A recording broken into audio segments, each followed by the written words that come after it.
Hoje o assunto é question tags. A gente vai entender como é que elas funcionam e também entender como é que se fala por favor usando question tag, que é uma forma muito comum deles falarem. Gente, os falantes nativos de inglês usam essa forma de falar por favor a todo momento. Então é importante a gente saber, porque muitas vezes a pessoa está sendo super educada com a gente pensa que ela está dando uma ordem assim, do nada, e não é. Então vamos lá, aqui eu tenho as funções, né, da question tag. Por que é importante a gente saber? Porque na verdade, question tag é uma coisa que te ajuda muito na fluência, te ajuda muito a falar bem inglês logo no comecinho, porque é fácil de usar. E é uma forma muito legal de se comunicar, de passar o que você quer falar muito facilmente. Primeiro uso, to check information, checar informação. Segundo uso, to ask if someone agrees with you. To ask, perguntar, if, se alguém concorda com você. Então é importante, quando você tem um ponto de vista e precisa chamar o interlocutor para conversa, precisa da opinião da outra pessoa. Number 3, to say please. Very common use. Eu coloquei essa observação porque é um uso muito comum. É muito mais fácil você ouvir um nativo perguntando assim, dizendo assim, close the window, will you? Do que esse nativo falar, please close the window ou close the window, please.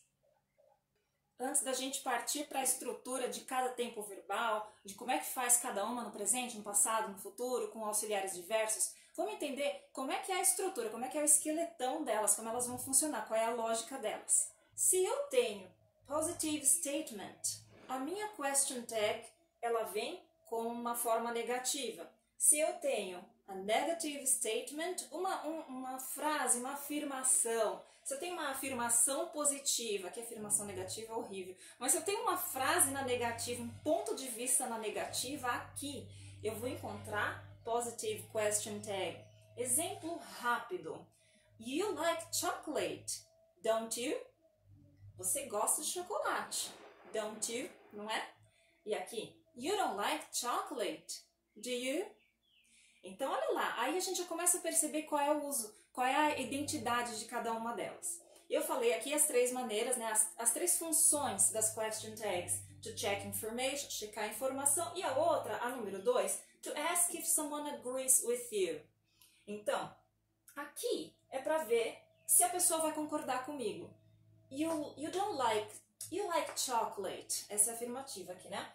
You like chocolate, don't you? Você gosta de chocolate, não gosta? Então eu estou checando informação, porque talvez eu esteja oferecendo chocolate para aquela pessoa, ou talvez eu tenha comprado um sorvete sabor chocolate e eu quero checar se ela realmente gosta. Então essa é para checar a informação. Aqui, negative statement com positive question tag tem mais a ver com isso aqui. To ask if someone agrees with you. You don't like chocolate, do you? Quando você já coloca logo de cara a frase na negativa, tá, gente, isso é nesse caso. Podem ter algumas variantes, aí você tem que ter um sexto sentido, um certo feeling para poder perceber o contexto. Mas nesse caso, you don't like chocolate, você praticamente já sabe que a pessoa não gosta de chocolate. Você não ia tirar isso do nada.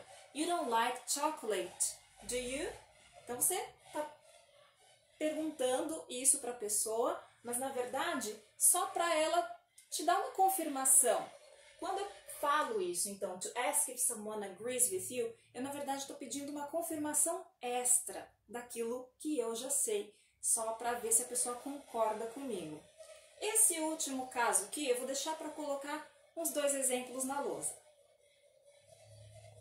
Gente, os exemplos que eu coloquei aqui na lousa, eu tenho consciência que eles estão minúsculos para vocês enxergarem, principalmente do celular. Mas eu vou deixar na descrição do vídeo, tá? Para você conseguir ver como é que funciona direitinho. Então aqui a gente só vai bater um papo e entender como é que ela vai funcionar no geralzão.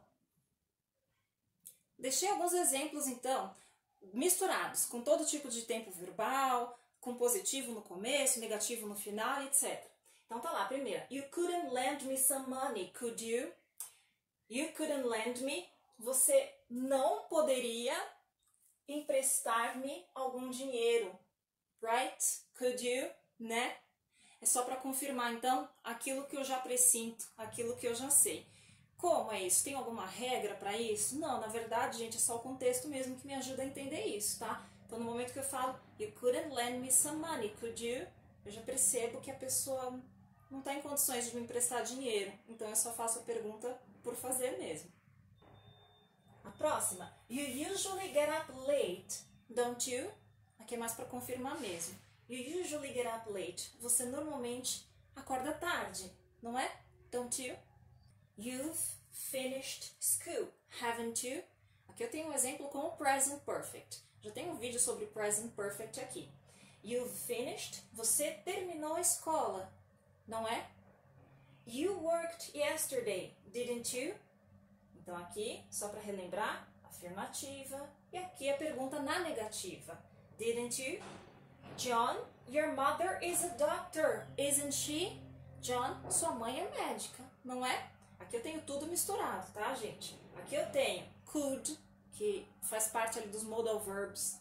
Aqui eu tenho simple present, o verbo get up, de rotina, acordar. Aqui eu tenho present perfect. Aqui eu tenho simple past. E aqui eu tenho o verbo to be no presente. Agora, o truque, para você não errar na hora de fazer a sua question tag, é sempre ficar atento no tempo verbal, tá? Se eu faço a frase na negativa, então o auxiliar ele já precisa vir, porque já é uma premissa, já é uma exigência para eu poder fazer uma frase negativa, é colocar auxiliar, porque o not não pode vir largado numa frase, ele não tem poder de vir solto na frase. Então, se eu já tenho uma frase na negativa, por exemplo, vamos transformar essa daqui, you worked yesterday, didn't you? Vamos fazer ela ao contrário? Vamos fazer assim, você não trabalhou ontem, né? Em vez de falar, você trabalhou ontem, né? A gente vai fazer então, you didn't work yesterday, did you? Sempre eu vou precisar ter alguma forma de auxiliar. Ou um modal verb, can, could, must, should. Ou um auxiliar do, does, did ou will, se for futuro. Ou eu vou precisar do have, nos tempos perfeitos, tá? Para poder fazer a question tag. Então, olha só, aqui, could you? Já que é uma pergunta, né, tá depois da vírgula, ela é uma frase independente, ela tá depois da vírgula, ela tem independência ali. Could you? Então, aquela regrinha de fazer o auxiliar antes do sujeito, sempre. Could you? Don't you? De onde eu tirei esse don't? Ele não aparece aqui, mas eu sei que é simple present. Qual é o auxiliar que serve para fazer pergunta com simple present? Do ou does? Logo, eu vou usar do, porque eu estou falando you, não é he, she, it, é you. Então, na negativa, don't you. You've finished school, haven't you? Ele inverte, vem antes do sujeito, e assim com todas elas, ó. You worked yesterday. Opa, como é que eu adivinhei que eu ia usar did nessa daqui? Mesmo raciocínio dessa daqui. Worked. Passado, eu sei que auxiliar para fazer passado é did. Então, didn't you. Todas as pessoas vão usar did, né? Não preciso selecionar he, she, it. Não, todo mundo é did. John, your mother is a doctor, isn't she? Aqui é o verbo to be. Verbo to be, mil e uma utilidades. Ele aparece na afirmativa.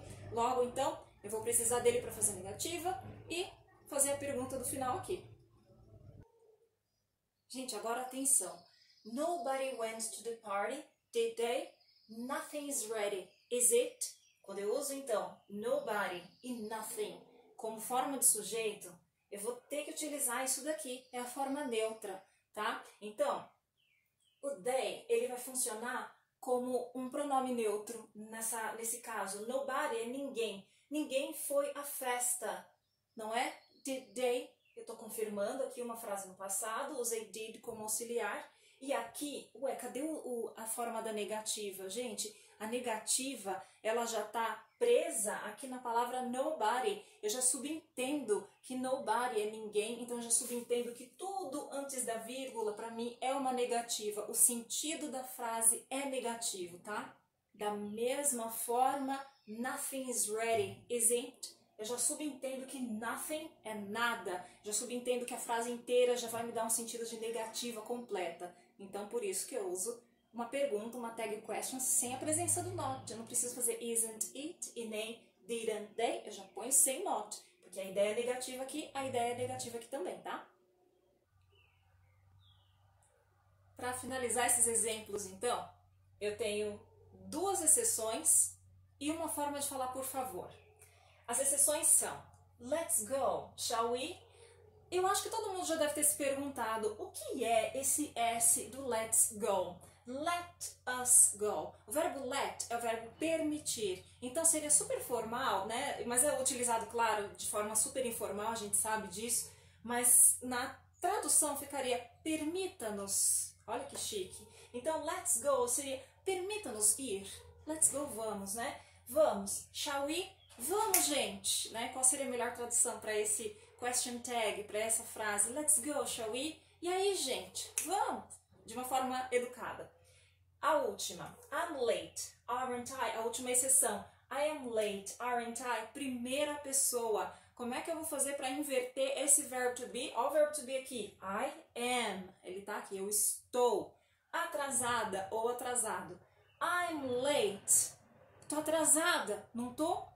I'm late, aren't I? Essa é a única maneira da gente fazer isso, tá? Para falar please, please, como eu falei para vocês e repito, é uma forma extremamente comum dos gringos falarem por favor. Então, é legal que a gente entenda para não achar que é rude da parte deles, né? Se alguém fala assim para você, open the window, deixa eu vir para cá, open the window, will you? Buy me a cup of coffee, will you? Me compra uma xícara de café, por favor. Open the window, will you? Abra a janela, por favor. Eu também vou deixar essas frases aqui na descrição do vídeo, tá? Para que você consiga ler direitinho e entender como é que elas funcionam. E eu peço para você deixar o seu like se você acha que o meu jeito de explicar te ajuda de alguma maneira. Tchau, tchau, pessoal!